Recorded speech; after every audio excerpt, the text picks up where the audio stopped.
Hello, guys. Hi. Nice to see you. Nice to see actually nice faces here.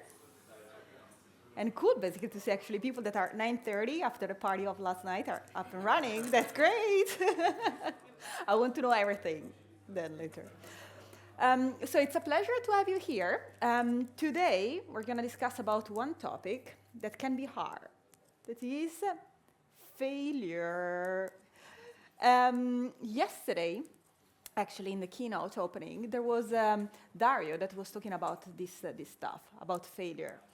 And the fact that basically most of the people in Europe, but I believe actually in all the rest of the world, do not like this word.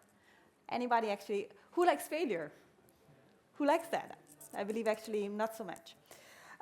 So it's going to be a workshop, so don't expect me just to talk, because actually I'm not like talking one moment after the other. I want you as well actually to help me to understand actually how to move on with that. Let's start about some facts. But before actually, just actually to tell me who I am. I'm Roberta Pandolfi, Italian, so probably actually you can hear from my accent, working for Boehringer Ingelheim as an innovation strategist. So I'm working a little bit about AI, and basically digital transformation coming from the big tech, and so I know a little bit about this stuff. And I failed a lot in my career, but I'm still alive, still here. So talks about some facts.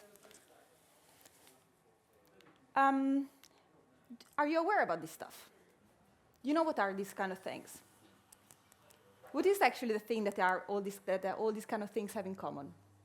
Failure. And there are the big names here, like IBM Watson, Fair Therapeutics, most of you probably have worked with them, Walmart, Babylon, a lot of failure.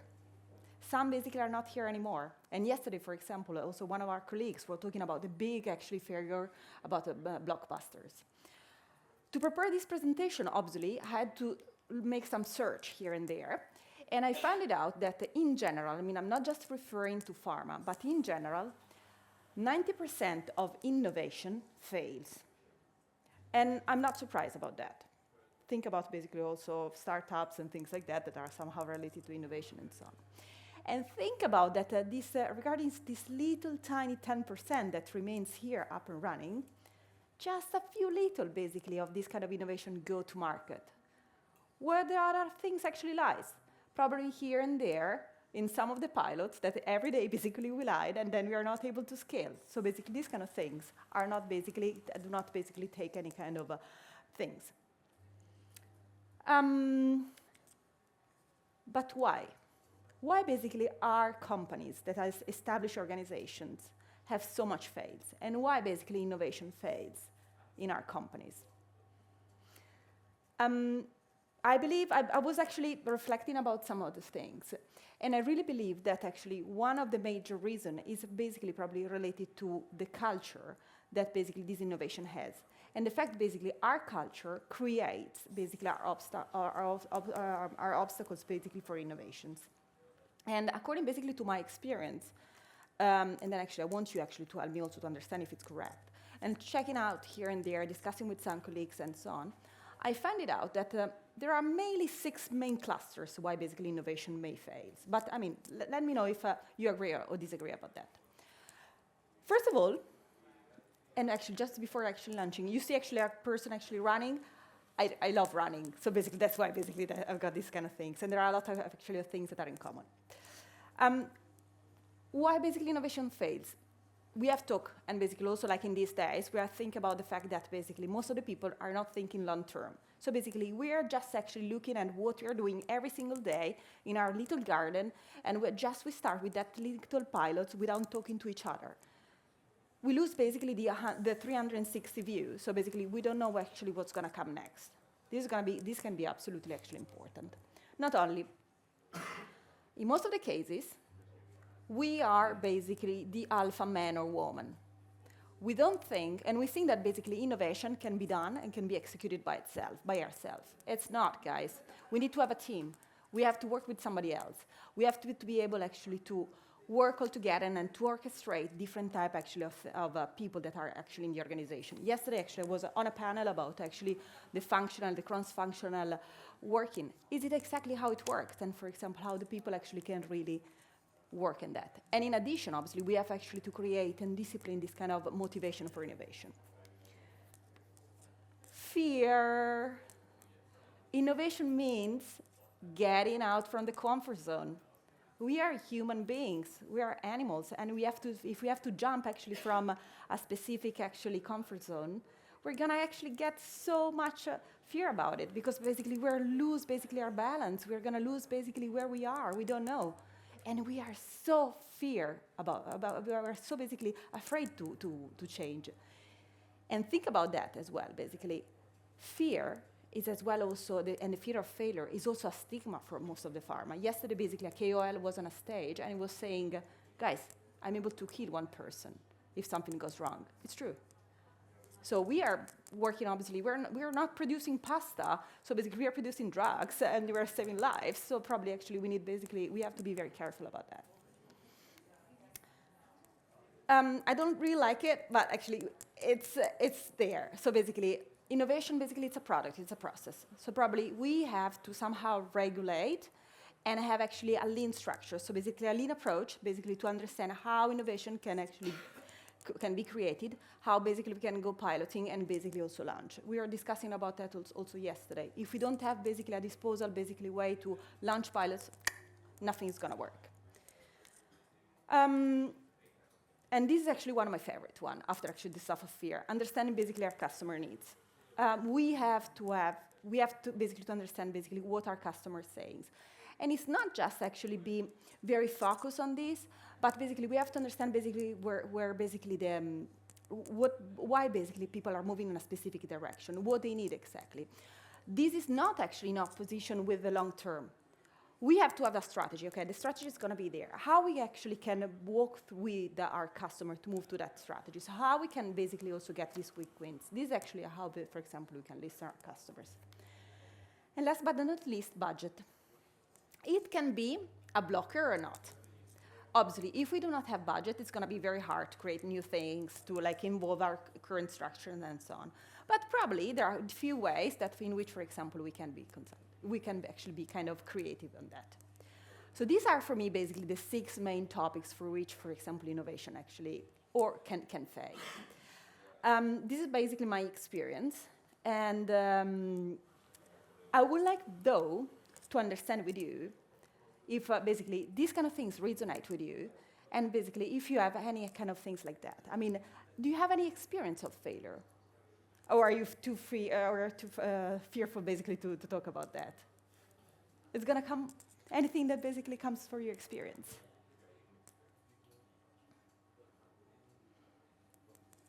Yes? Well, I think, oh, yeah, sure. Hi, well, back in the days I was working at Nokia, and, we were developing our own software, and we're not really working with a lot of partners because we could do everything in-house, our own production, our own design and everything. And the minute the iPhone came out, it literally changed everything in one day, right? Because we just knew that our software, to adapt it to a touchscreen, would take something like 5 years.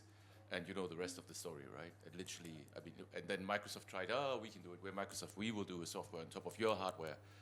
And so two huge companies failed within 5 years. Huge failure. Just because, and there was a lot of arrogance in it, because we didn't listen to the customer. So both the customers and the providers, literally. So because we were told, no, we're too big to fail. Literally. Exactly. You're Nokia. Come on, you're not going to actually fail. Yeah. That's a good example. Thank you. Hi, good morning. We're always talking about these large examples like you just did. I would say most of the failure is coming with small projects in our everyday business, right? And all of your things that you mentioned are aspects why they fail are right. I think one is missing, and that's kind of leadership and goal setting and all these things that come with it. I think this is one of the key reasons why a lot of those small projects fail, and also why all of those aspects that you have there occur, because there is not enough leadership on this. I love it. You're absolutely right. Yeah. So this is a really good segue into the failure that I'm thinking about, which is when I was working in pharma, someone had a harebrained idea to implement a therapy review program. And everyone thought it was a brilliant idea. However, no one took ownership of it. No one was really leading the charge. There was no actual budget that was really cemented, and in the end, it just was out of control. And after 9 months, we looked back, and it was close to £1 million that had been spent, and everyone was looking at each other, blaming one another about how did this happen, where did this happen, why did it happen? And it wasn't that this money was spent because it was such a great program. It was because the reps were encouraged by their managers because that was seen to be doing a good job without having any control over it. So it was a massive failure. And it speaks to practically every box that you have up there, which was no long-term thinking, no structure around it, no real responsibility of the project itself, which are all the things that you need. True. Thank you. Thank you. That's a great example. Yeah. Anyone else? Thank you. Hi. So I actually see that quite a lot. I think it's really interesting how you've been putting it together. When we talk about omni-channel solutions, which is a big topic here, of course, as well, I see a great fear of failing and trying to get to perfection before actually activating anything within the markets, and trying to get to that perfect solution before you can even try it out. And a good segue into it is to try and call it A/B testing, trying to make them feel more comfortable with the idea of failing. But I think even the word failing, because we're all so measured by performance and how to make impact, well, it can be impactful to know what does not work either. And so thank you for bringing that up, but that's something I see quite a lot across the board. That's true. You're absolutely right. Anyone else, guys? Please. I was just going to follow up on the previous thoughts, because in the startup landscape, I think the exact same thing is very relevant. So often over the last sort of 5 years of being involved in a sort of data insight startup landscape, we fall into the same trap of trying to make everything perfect before we come and engage with people like yourselves in this room. And actually what I've learned recently is if I get rid of that fear of failing, or if I start thinking a bit more long term, actually just getting out the blocks and getting in front of people like today, having discussions around possibilities and exposing ideas and theories means that we can actually develop solutions together live whilst testing, as opposed to trying to make everything perfect. And I think if I look at myself 5 years ago, that fear of being judged, or that fear of not having something spot on, really got in the way of getting in rooms like this. True. That's right. Yeah, absolutely. I think often the reasons are more trivial than that. So I have 2 examples for projects which failed for different reasons. The first example was not involving market access. It was mentioned yesterday. And the client developed a drug. They did their clinical testing. They used a certain device without thinking about what that could mean. And then the FDA said, okay, your drug is linked to this specific device. In parallel, someone else developed a device internally, not knowing of this FDA decision. And in the end, the whole project, well, it was basically ready, but it had to be abandoned.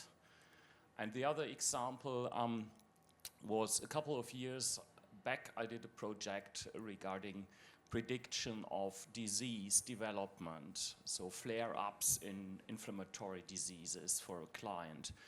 And my direct partner within the huge pharmaceutical company, he had a little bit of budget, so he started it, but he had no connections internally, so it just got lost. And it was very promising leads, and nothing came of it in the end. Thank you. These are great, actually, examples. And let me actually tell you something. Like, for example, one of the big failures. So I said I failed a lot. And one of the biggest one that I did was actually when I was in Biogen, back at the time. And, Biogen was quite famous because we had actually in pipeline actually one big drug for Alzheimer. And I was working on that team, on the launch of this as basically the head of digital of all these kind of things. And so we said, okay, we have to prepare the market. So we have to have something digital that actually can help us to detect actually the mild MNCI patients that are basically the one that will develop, like people like us, that will develop probably Alzheimer in the next 5 years. And so full speed, actually, all the people on working together for 1 year, creating actually a medical device that totally digitally could basically create and could help us basically to identify basically this kind of thing. Certified in silico test, certified as a 2A in one year, very fast. We are right there, ready, and we look around and say, oh gosh, we got some problems with FDA. The drug is not here anymore. What can we do? That was actually a big fail. But, what's happened for that? I really believe that basically, the thing that basically all this kind of innovation can really basically help us to understand how to move on. Basically, guys, we don't have to fail for the sake of failing, but basically we have to allow ourselves basically learn from this failure. And probably actually we're going to be able actually to learn much more from failure than basically from whichever actually had a good success that we have. And from that experience, I learned so much. So basically I was able actually to do actually in silico. And now basically we're trying to experiment in my new company about that. I was basically able to orchestrate actually 10 KOLs and then working with IT and then startups and basically and be actually up to speed on all these kind of things. And this kind of experience actually gave me so much boost in this industry. So it was great. So I was failing, I was crying, but I was like, come on guys, we did it. And now we're also publishing basically a paper on that, and actually look at that, where it's going to be actually out actually quite soon. So these kind of things are really very important. So guys, how can we overcome basically these obstacles that are coming? No secret recipe, so basically I need your help.